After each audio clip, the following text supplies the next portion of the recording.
ജിമ്മിലൊക്കെ പോയിട്ട് കഠിനമായി എക്സസൈസ് ചെയ്യുമ്പോൾ അതല്ലെങ്കിൽ നമ്മൾ ഒരുപാട് നേരം ഓടുന്ന സമയത്തും വീട്ടിൽ നിന്ന് എക്സസൈസ് ചെയ്യുന്ന സമയത്തും ശരീരം നന്നായിട്ട് വിയർത്ത് കഴിഞ്ഞാൽ ശരീരത്തിലെ കൊഴുപ്പും ഫാറ്റും അമിതവണ്ണവും വിയർപ്പിലൂടെ ഒലിച്ചുപോയി എന്ന് നിങ്ങൾ സന്തോഷിക്കാറുണ്ടോ? എങ്കിൽ നിങ്ങൾക്ക് പൂർണ്ണമായും തെറ്റി. വിയർപ്പ് എന്നത് ശരീരത്തിന്റെ താപനില കുറക്കാനുള്ള ഒരു സംവിധാനം മാത്രമാണ്. ശരീരഭാരം കുറയുമ്പോൾ ശരീരത്തിലെ കൊഴുപ്പ് വിയർപ്പായോ മൂത്രമായോ അല്ല ഭൂരിഭാഗവും പുറത്തു പോകുന്നത്. ഇതിന്റെ ഉത്തരം നിങ്ങളെ അത്ഭുതപ്പെടുത്തിയേക്കാം. ശരീരത്തിലെ അമിതമായ കൊഴുപ്പ് ഇല്ലാതാകുന്നത് ഒരടുപ്പിൽ വിറക് കത്തുന്നത് പോലെയാണ്. വിറക് കത്തുമ്പോൾ ഭൂരിഭാഗവും പുകയായിട്ടാണ് അന്തരീക്ഷത്തിലേക്ക് പോകുന്നത്. അതുപോലെ കൊഴുപ്പ് കത്തുമ്പോൾ അതിൽ ഭൂരിഭാഗവും ശ്വാസത്തിലൂടെ വായുവിലേക്കാണ് പുറത്തു പോകുന്നത്. അതായത് കാർബൺ ഡയോക്സൈഡ് ആയിട്ടാണ് കൊഴുപ്പ് ശ്വാസത്തിലൂടെ പുറത്താക്കപ്പെടുന്നത്. കൃത്യമായ രീതിയിൽ ശരീരത്തിലെ കൊഴുപ്പ് കുറയ്ക്കാനുള്ള മാർഗ്ഗങ്ങൾ എന്തൊക്കെയാണെന്ന് ഈ വീഡിയോയുടെ അവസാനത്തിൽ ഞാൻ പറഞ്ഞുതരാം. നമ്മൾ അറിയേണ്ട ഒന്നാമത്തെ കാര്യം, നമ്മുടെ ശരീരത്തിലെ കൊഴുപ്പ് എന്നത് കാർബണും ഹൈഡ്രജനും ഓക്സിജനും ചേർന്ന ഒരു കെമിക്കൽ ബോണ്ട് ആണ്. ശരീരത്തിൽ സംഭരിക്കപ്പെട്ടിരിക്കുന്ന കൊഴുപ്പ് പ്രധാനമായും ട്രൈഗ്ലിസറൈഡുകൾ എന്ന രൂപത്തിലാണ്. അതായത് കാർബൺ, ഹൈഡ്രജൻ, ഓക്സിജൻ തന്മാത്രകൾ ശക്തമായി കോർത്തിണക്കിയ ഒരു ഘടനയാണ് ഇതിനുള്ളത്. നമ്മൾ കൃത്യമായ ഭക്ഷണക്രമത്തിലൂടെയും അതായത് കാലറി ഡെഫിസിറ്റിലൂടെയും വ്യായാമത്തിലൂടെയും ഈ കൊഴുപ്പിനെ ഊർജ്ജമാക്കാൻ ശ്രമിക്കുമ്പോൾ ഈ ട്രൈഗ്ലിസറൈഡിനകത്ത് ഈ കെമിക്കൽ ബോണ്ടുകൾ വിഘടിപ്പിക്കപ്പെടുകയാണ്. ഈ സമയത്താണ് ഊർജ്ജം റിലീസ് ചെയ്യപ്പെടുന്നത്. രണ്ടാമത്തെ കാര്യം, പല പഠനങ്ങളും കാണിക്കുന്നത് ഒരു 10 കിലോഗ്രാം കൊഴുപ്പ് പൂർണ്ണമായി മെറ്റബോളൈസ് ചെയ്യപ്പെടണമെങ്കിൽ ശരീരം 29 കിലോഗ്രാം ഓക്സിജൻ ശ്വസിക്കേണ്ടതുണ്ട്.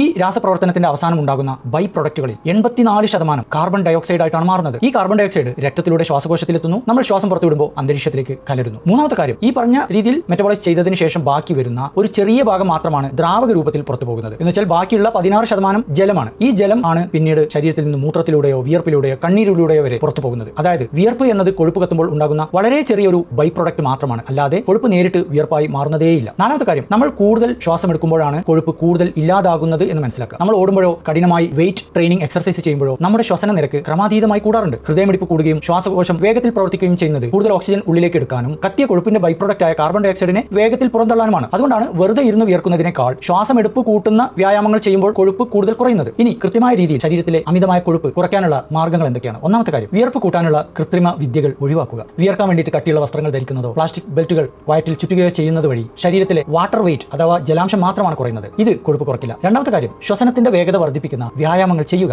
കാർഡിയോ വ്യായാമങ്ങൾ അഥവാ ഓടുക, സൈക്കിൾ ചെയ്യുക, നീന്തുക, അതല്ലെങ്കിൽ ഹിറ്റ് പോലുള്ള ഹൈ ഇന്റൻസിറ്റി വർക്കൗട്ടുകളൊക്കെ ചെയ്യുമ്പോൾ ശ്വസന നിരക്ക് കൂടുകയും കൂടുതൽ കാർബൺ ഡയോക്സൈഡ് പുറന്തള്ളപ്പെടുകയും ചെയ്യും. ഇത് കൊഴുപ്പ് കുറക്കാൻ സഹായിക്കും. മൂന്നാമത്തത്, ശരീരത്തിലെ മസിലുകൾ കൂടുമ്പോൾ വിശ്രമവേളകളിൽ പോലും ശരീരത്തിന്റെ മെറ്റബോളിസം കൂടും എന്നുള്ളത് കൊണ്ട് മസിൽ എക്സർസൈസുകൾ ധാരാളമായിട്ട് ചെയ്യാം. എന്ന് വെച്ചാൽ ഉറങ്ങുമ്പോൾ പോലും കൂടുതൽ കൊഴുപ്പ് ശ്വാസത്തിലൂടെ പുറന്തള്ളാൻ മസിലുകൾ ശരീരത്തെ സഹായിച്ചേക്കാം. നാലാമത്തതും ഏറ്റവും പ്രധാനപ്പെട്ടതുമായ കാര്യം, ഭക്ഷണം നന്നായിട്ട് നിയന്ത്രിക്കണം. ശരീരത്തിൽ പുതിയ കൊഴുപ്പ് അടിഞ്ഞു കൂടാതിരിക്കാൻ കാർബോഹൈഡ്രേറ്റും പഞ്ചസാരയും നന്നായിട്ട് കുറച്ചിട്ട് പകരം പ്രോട്ടീനും ഫൈബറും കൂടിയ ഭക്ഷണം ധാരാളമായിട്ട് ഉൾപ്പെടുത്തുക.